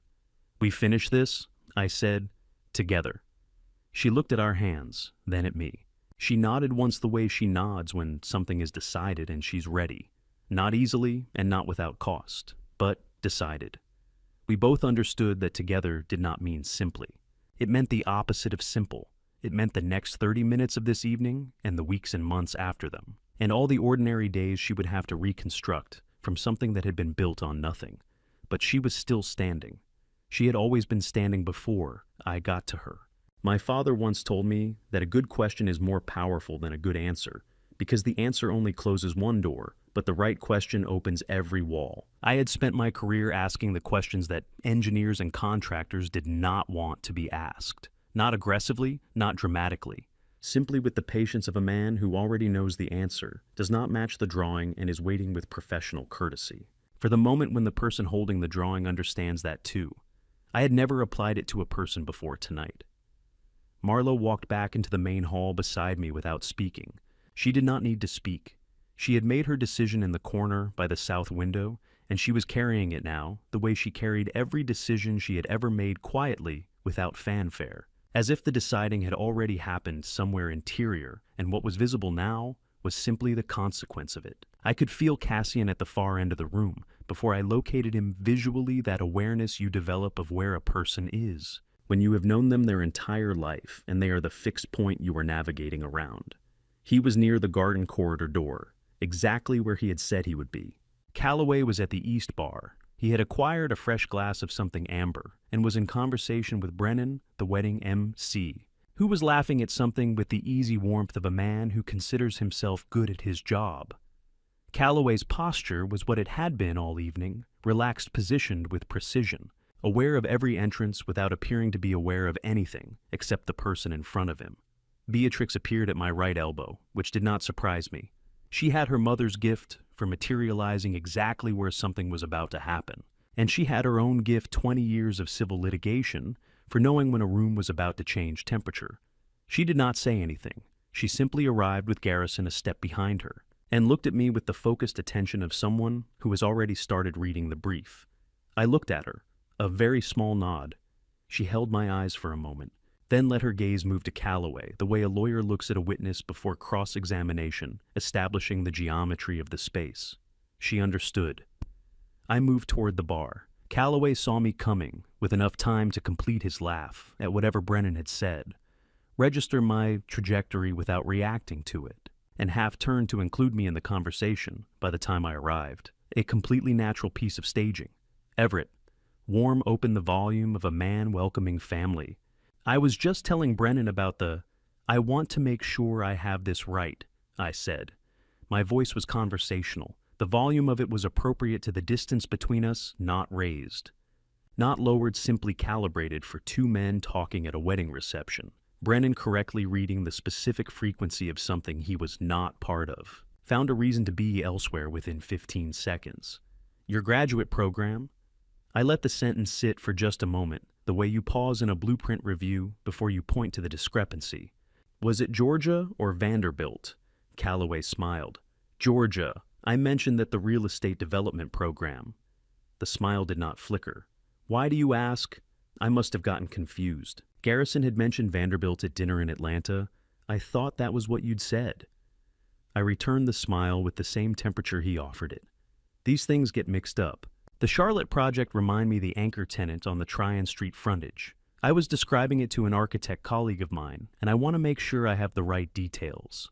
Something moved in his eyes. Not alarm, not yet. The same half-second of recalibration I had seen in Task 9, the system locating a file, finding the access marginally slower than it should be. Regional medical, he said. Outpatient clinic, ground floor.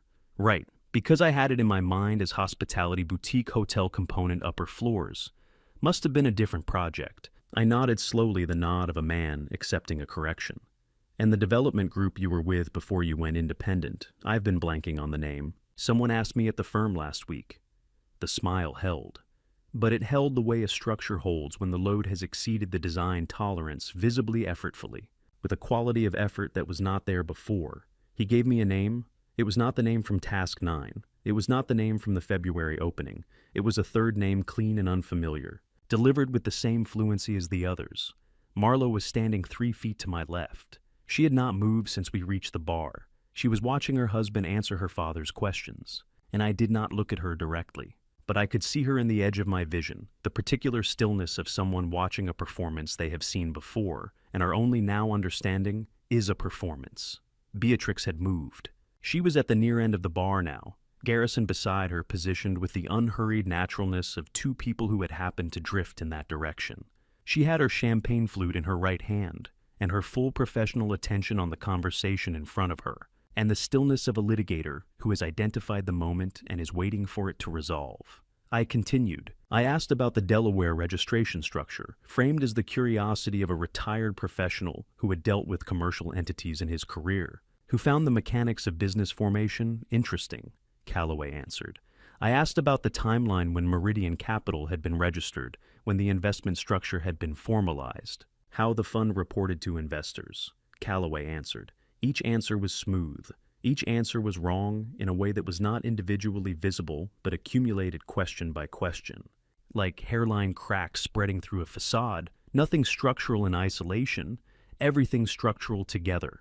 The room around us had quieted, not dramatically. Shepard had moved into a quieter passage, whether by instinct or by Cassian's arrangement, I did not know, and the particular acoustic of a room, dropping 10 decibels, had caused the nearest tables to lower their own conversations slightly. The way people unconsciously match the volume of their environment, the space around the bar had become, without anyone making it so, more attentive.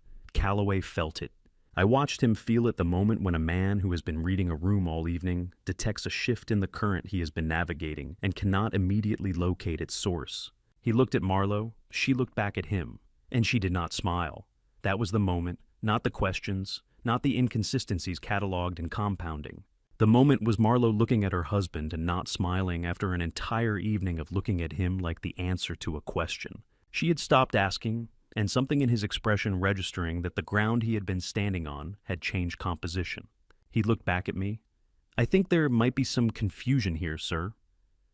The warmth was still present, but it had thinned the difference between a wall and a scrim, between something solid and something that functions as solid as long as no one tests it. Perhaps we should take this somewhere more. Yes, I said. He stopped. There is confusion.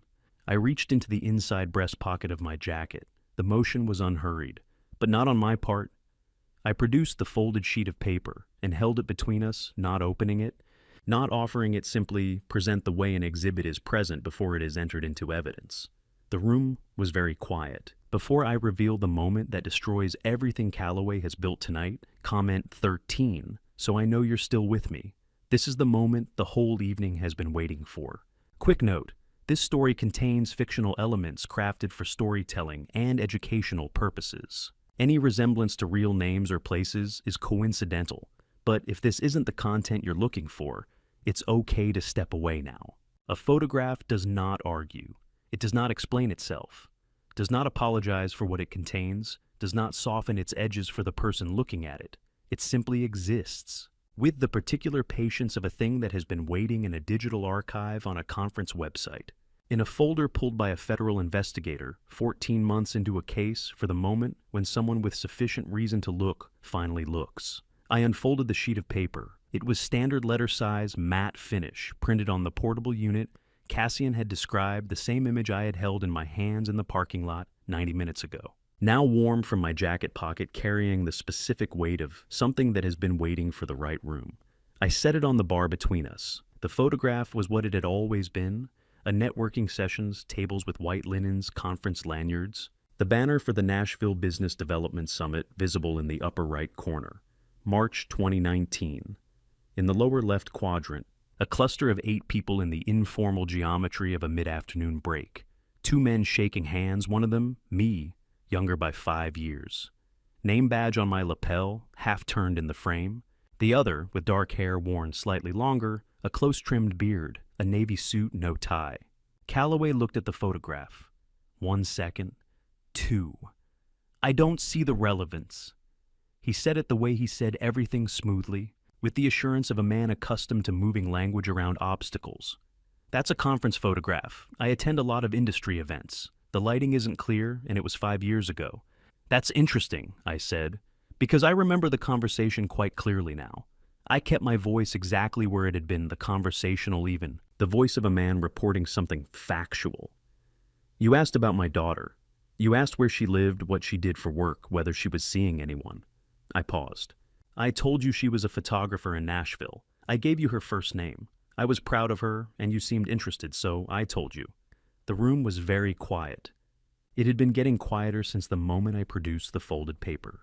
The way a room gets quiet when the specific frequency of a conversation shifts from social to consequential, and the people nearby begin without deciding to listen.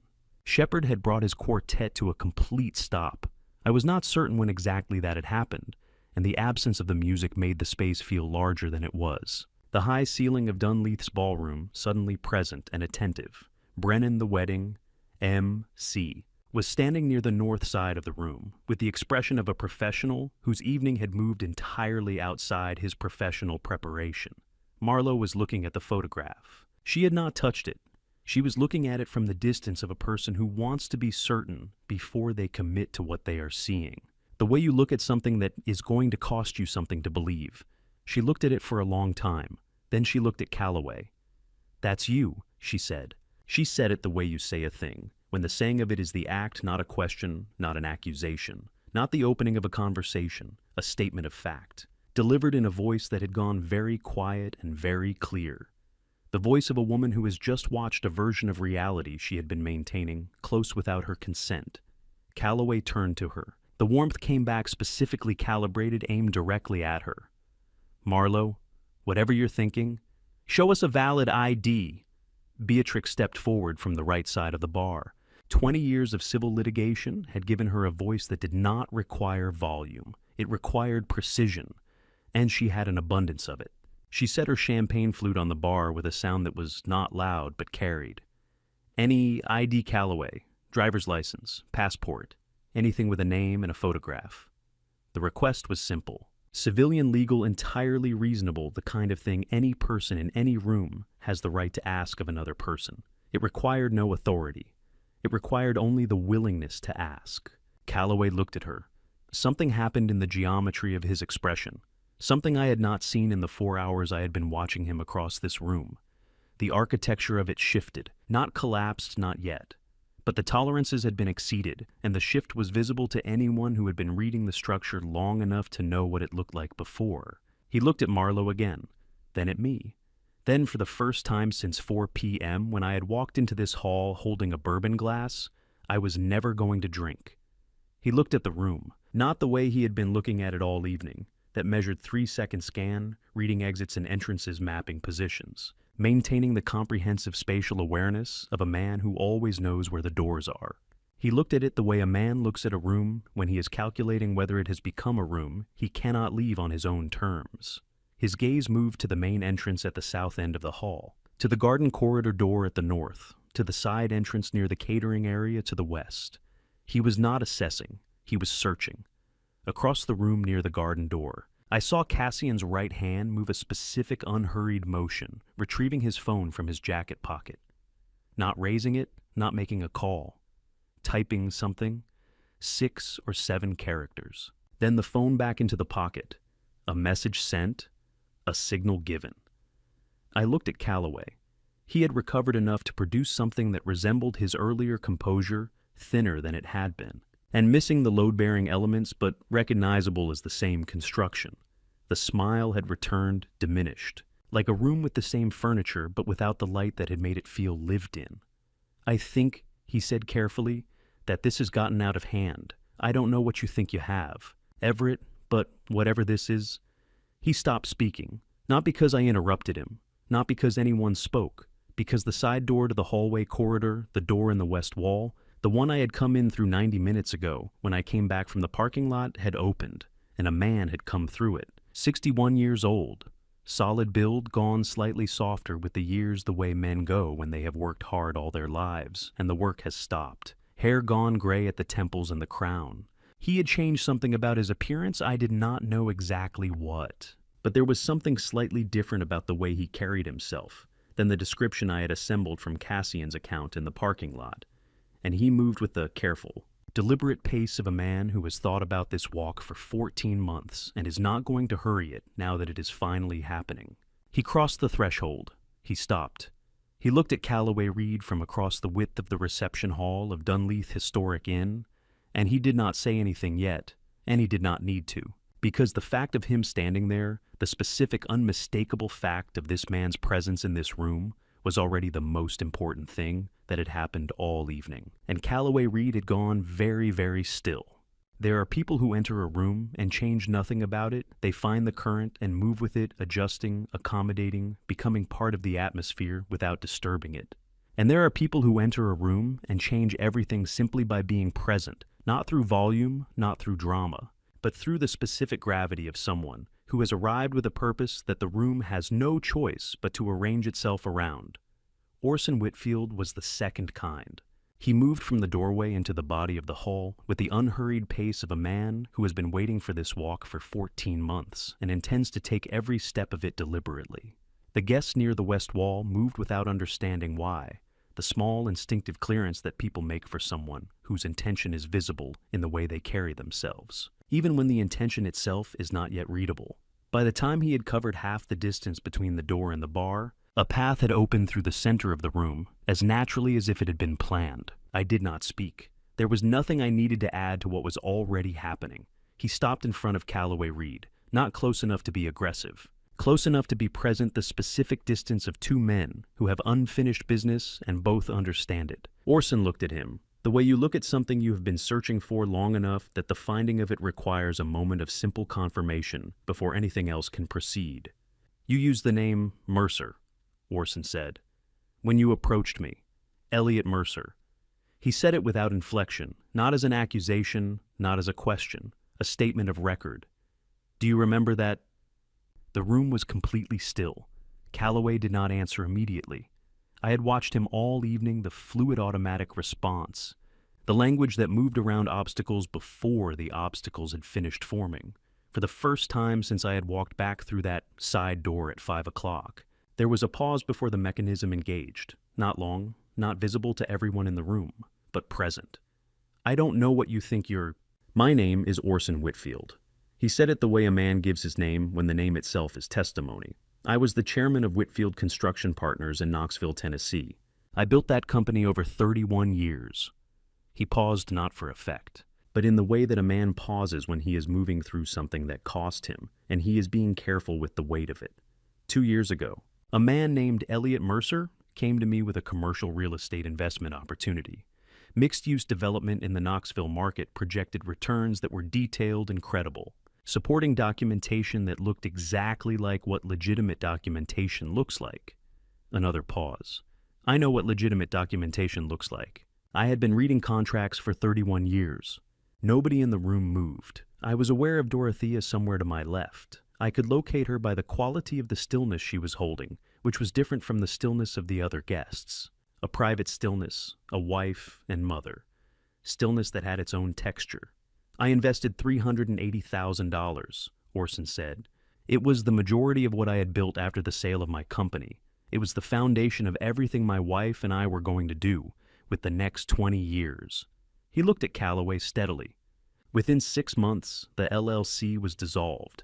The accounts were closed, and Elliot Mercer had no documented existence that any investigator or financial institution could locate.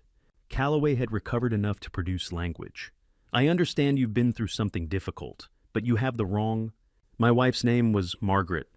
Orson said it over the interruption, not loudly, but with a quality of presence that made Calloway's words fall away like something that had not quite managed to reach the floor. "She was 63 years old. She had spent 35 years raising our children and supporting a business and building a life, and what that money represented to her was not a number. It was the proof that the work had meant something, that there was something to show for all of it." He stopped for a moment. "She passed away 8 months after the money was gone. The stress, the shame of it, the feeling that she had been made into something foolish, that everything we had trusted had been a surface with nothing behind it." His voice did not change register. It stayed level even with the particular control of someone who has said these sentences before in a hospital room, at a graveside, in a federal investigator's office, and has learned to carry them without breaking. She never recovered. The room held the silence. Marla was standing at my right. She had not moved since Orson entered, and I did not look at her directly. But in the periphery of my vision, I could see the specific quality of her stillness, the stillness of someone who is assembling something piece by piece in real time, and whose hands have stopped moving because the picture is almost complete, and she is not yet ready for what it will look like when it is. Dorothea had her hand over her mouth. She was not crying. Dorothea does not cry in rooms full of people. She had always considered it a private activity, and she held to that even now, but her hand was at her mouth, and her eyes were closed for a moment in the way they close when something lands that is too large for the ordinary posture of a person to accommodate. Calloway made another attempt. The words were there: defamation, mistaken identity. the threat of legal action.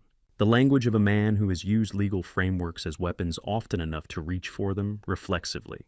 But the words were hollow in the specific way that true things make false things hollow when placed beside them.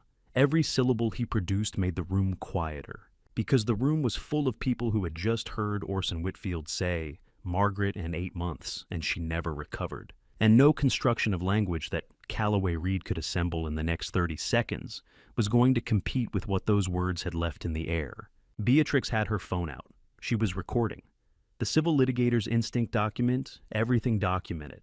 Now, documentation is the difference between what happened and what can be proven.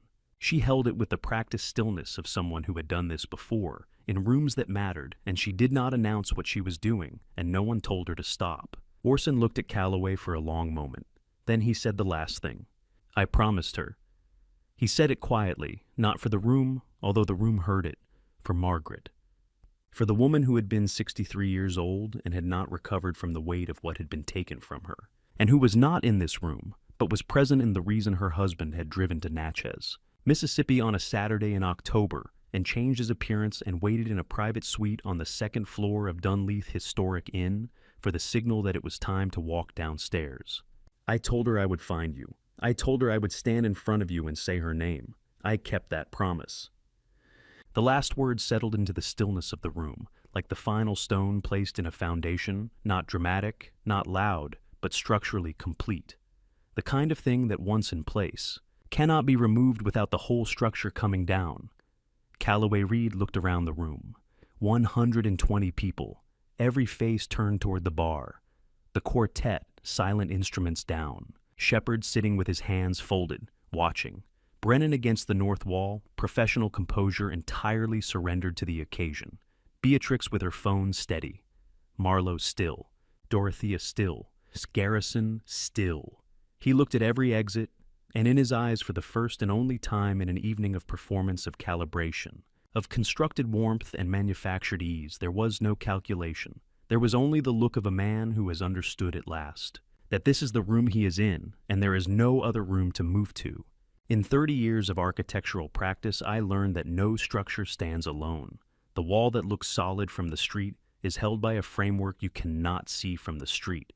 The column that appears to be bearing the load is transferring it to a foundation you would have to dig to find. Every surface presentation has a support system behind it, and the first question a trained eye asks is never what is visible, but always what is holding the visible thing up. I had spent the last 2 hours understanding what was holding Calloway Reed up. I had not finished. It was the motion that pulled my attention, peripheral, unhurried. The specific quality of movement designed not to be noticed. While the room's attention was concentrated at the bar, where Orson Whitfield's last words were still settling into the air like sediment finding the floor of a river, something shifted at the far end of the space. I looked toward table 7. The woman with auburn hair was standing. She had pushed her chair back with the careful, natural movement of someone attending to an ordinary need, the posture of a person who has calculated exactly how unremarkable they need to appear in order to reach a door. Her untouched wineglass remained on the table. Her small clutch bag was in her left hand. She moved toward the main entrance at the south end of the hall with the even, purposeful stride of a professional who has planned for this contingency and is executing it without visible urgency. I looked at Cassian. He had already seen her. He had been watching table 7. I understood this now in the same way he had been watching every other variable in this room all evening. Not continuously, not in a way that would be visible, but with the periodic, deliberate awareness of a man running multiple observations simultaneously and weighting each one according to its probability of becoming relevant. This one had become relevant. His hand moved to his phone, a single motion unhurried contained. He typed something. 6 characters. The phone went back into his pocket before she had covered half the distance to the door. She reached the main entrance. She put her hand on the door. It did not open. Not because it was locked. I do not believe it was locked. It did not open because on the other side of it, in the entrance corridor of Dunleith Historic Inn, there were 2 men from the FBI field office in Jackson, Mississippi, who had been positioned there since before the cocktail hour began, and who had been given specific instructions about which door to stand in front of and when. She stood at the door for exactly 2 seconds. Then she turned. From across the room, she found Cassian's eyes with the precision of someone who knew exactly where to look, not searching, locating. They looked at each other for a moment with the particular mutual recognition of two people on opposite sides of a situation who understand the situation completely. She did not try the door again. She did not call out. She did not produce any reaction that the guests nearest her could have interpreted as anything other than a woman who had found the door inconveniently engaged and was pausing to reconsider her route. Then she looked at Calloway. And I looked at Calloway. He had seen her. In the midst of everything, Orson still standing 3 feet away, the room holding the silence of his last sentence. Beatrix's phone recording every face in the hall, oriented toward the bar. Calloway had tracked her movement and had tracked its outcome. With the peripheral awareness of a man who was simultaneously managing multiple systems and monitoring all of them, even while one demands his primary attention, their eyes met. It was brief. It was the briefest thing that happened all evening, but it contained more information than most conversations contain in 20 minutes, the specific, compressed language of two people who have worked together long enough to communicate in a vocabulary no one else speaks. A question in his expression, an answer in hers. The answer was the smallest movement of her head, a quarter-inch, barely a gesture, but directed and unmistakable. It said, "No, it's done." Cassian crossed the room to her, without haste. He said something quietly, closed the volume of a man informing, rather than confronting. I could not hear the words. I did not need to. She received them the way a person receives information they have already incorporated, and is simply waiting for the official version of. She turned, located the nearest empty table, one of the round tables near the garden window that had been cleared by the departure of its occupants to the dance floor an hour ago, and sat down. She placed her clutch bag on the table in front of her with both hands. She did not speak. She did not look around the room. She sat with the particular stillness of a professional who has made an assessment and arrived at the appropriate response, which was to be, from this point forward, as uninteresting as possible.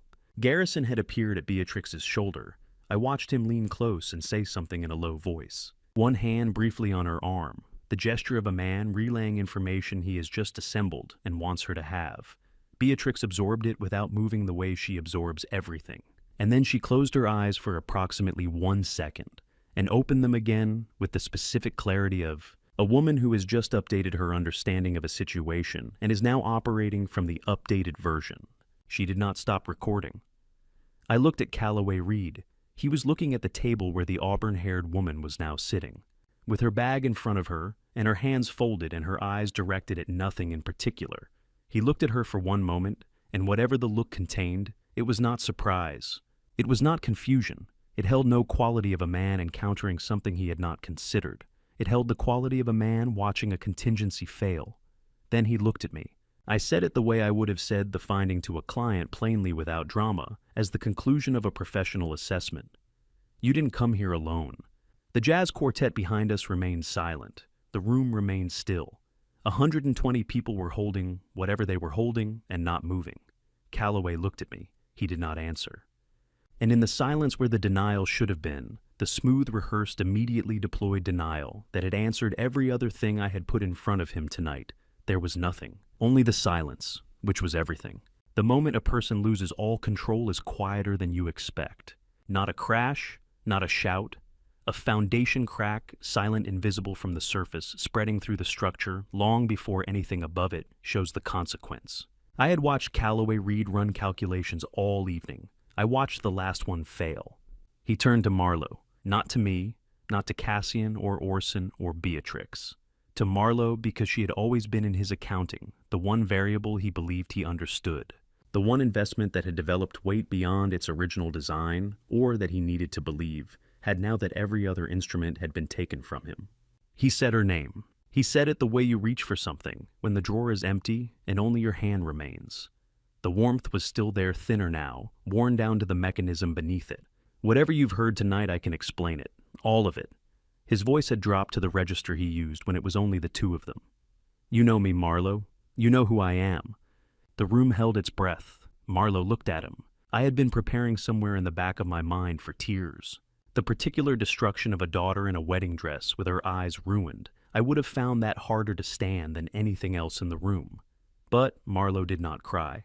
She had done her crying in the years between her first marriage and this one in private in the way she did everything difficult. What was left on the other side of all of it was not grief. It was clarity. "I wanted to believe you," she said.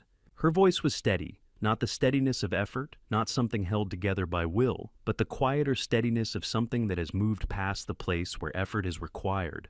But wanting isn't the same as knowing, and I know now.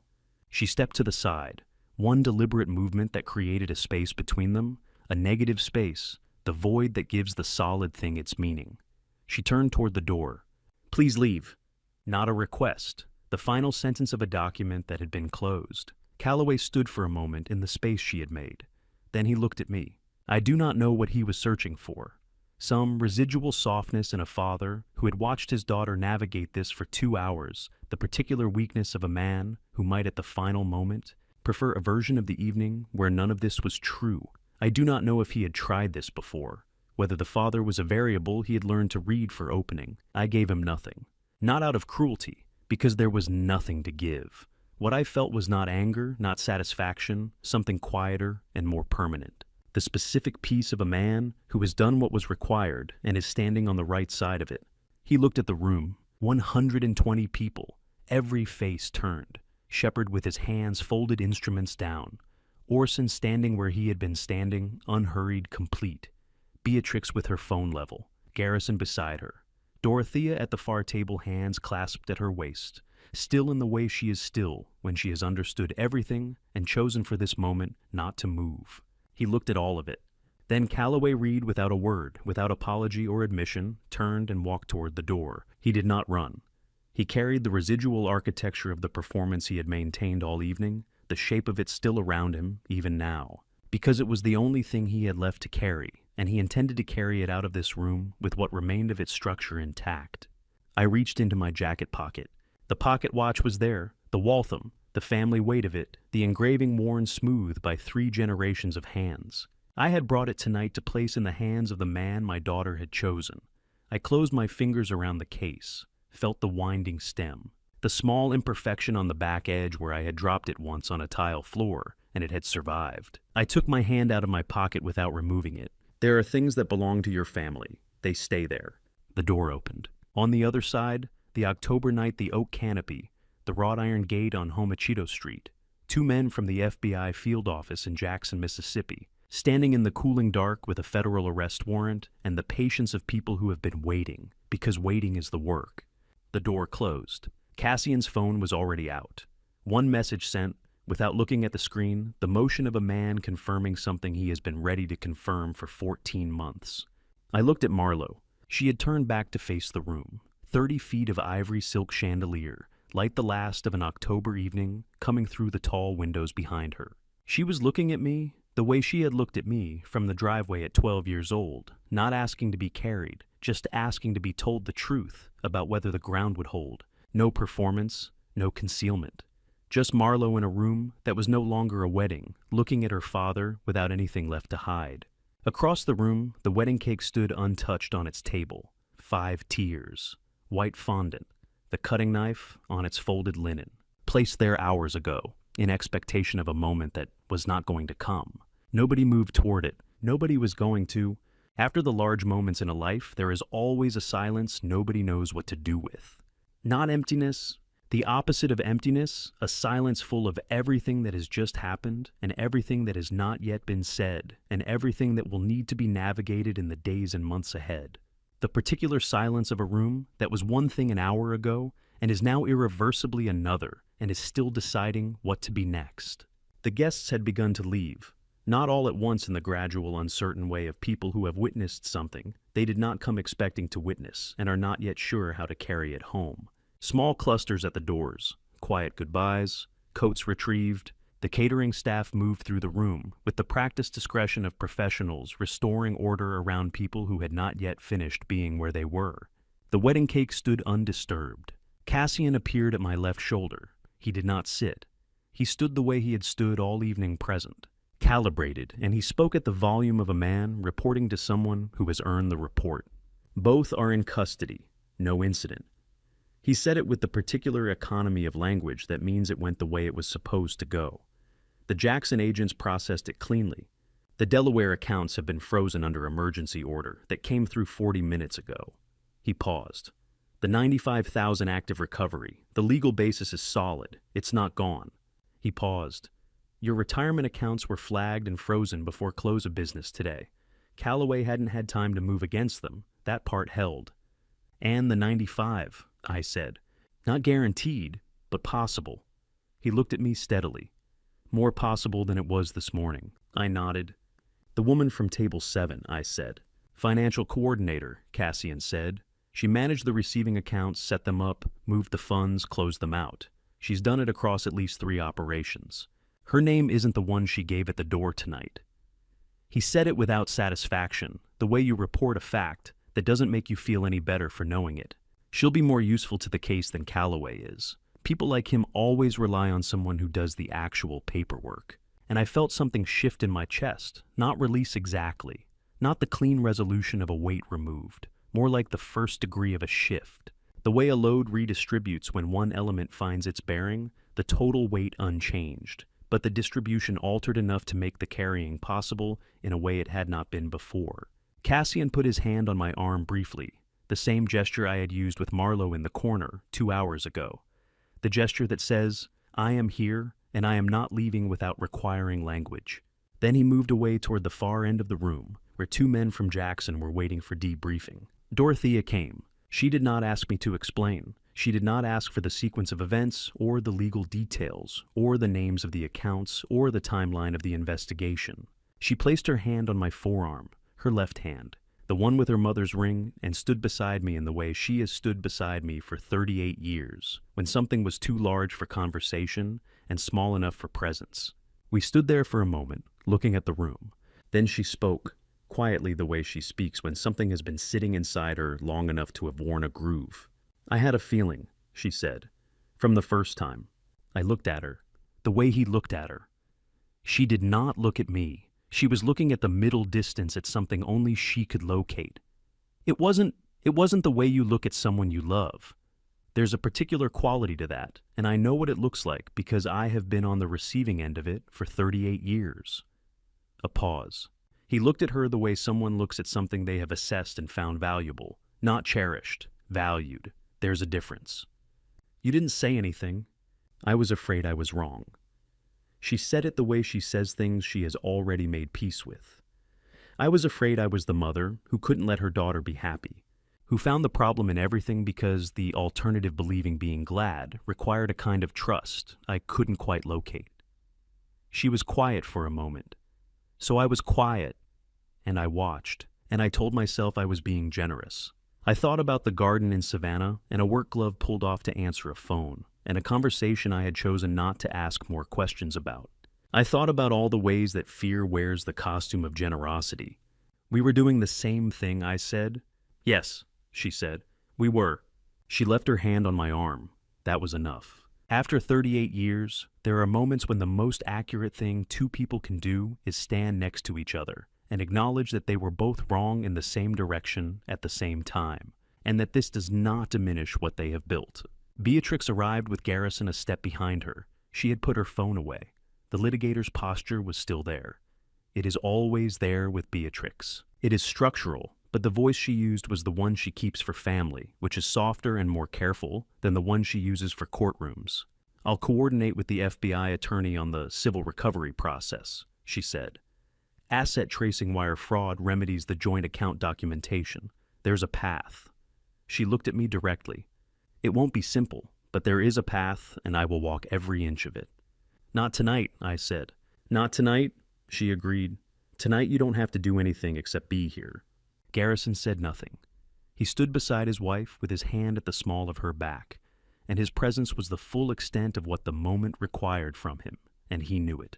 I looked around the hall, white flowers going slightly soft at the edges in the warmth, candles burned a third of the way down, tables still set with the ghost of the evening they had been arranged to hold, and the cake 5 tiers white fondant the cutting knife on its folded cloth, standing at the center of it all with the specific, aching beauty of something prepared for a moment that did not come.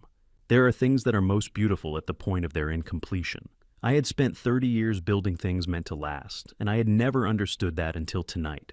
I looked toward the south window. Marlo was standing there alone, her back to the room, her face to the dark garden, the oaks invisible now beyond the glass, present only as the absence of light. I did not know what she needed, but I knew I needed to go stand beside her, and that the standing would be enough, and that I would find out the rest when I got there. I started walking. People say time heals everything.